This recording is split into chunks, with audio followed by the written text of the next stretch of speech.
The F1's burning question: why doesn't anyone want to drive for Alpine?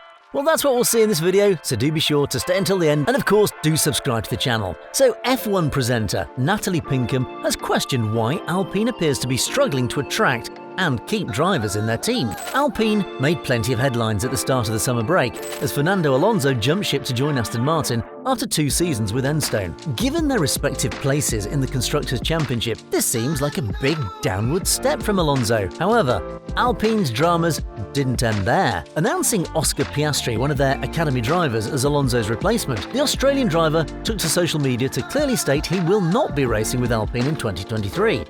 Piastri is understood to be embroiled in a contract battle between Alpine and McLaren, with the Woking-based squad seeking a replacement for the underperforming Daniel Ricciardo. 2 years ago, Ricciardo himself also cut and ran from Alpine, then racing under the Renault name in order to join McLaren. This was despite Renault being reasonably competitive, with Ricciardo scoring 2 podiums in the second half of the season. The topic of Alpine and their current driver issues came up for discussion, during which Natalie Pinkham and Damon Hill joined host Tom Clarkson.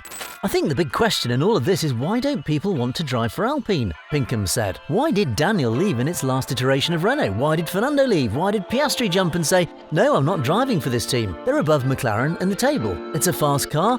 Why don't more drivers want to go there? Why didn't Piastri jump and grab that opportunity with both hands?" Tom Clarkson forecasts a Daniel Ricciardo return, with Alpine team boss Otmar Szafnauer clearly saying the door is open for Ricciardo to make a return to the team he left 2 years ago. Clarkson said he believes the Australian will return once the background dealings with McLaren have worked themselves out. "I think it'll be Daniel Ricciardo at Alpine in 2023, Clarkson offered. As disappointed as we all are that it's going to end like this for Ricciardo at McLaren, I think Piastri and Lando Norris is a pretty exciting prospect actually. 2 young guns. Lando undoubtedly, in my mind, is right up there with Charles Leclerc, George Russell and Max Verstappen in terms of speed. Piastri, well, we don't know yet, but everything points to him being exciting. So that's a pretty exciting driver lineup at McLaren next year."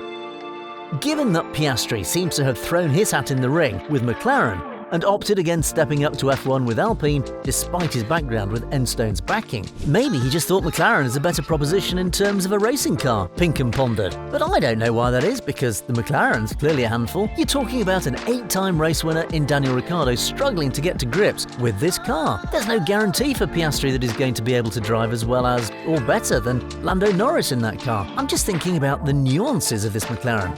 You'd have thought that perhaps he knew the workings of Alpine better. Maybe he didn't like what he saw. I don't know, we're speculating, it's all conjecture. Why aren't Alpine being seen as a destination team?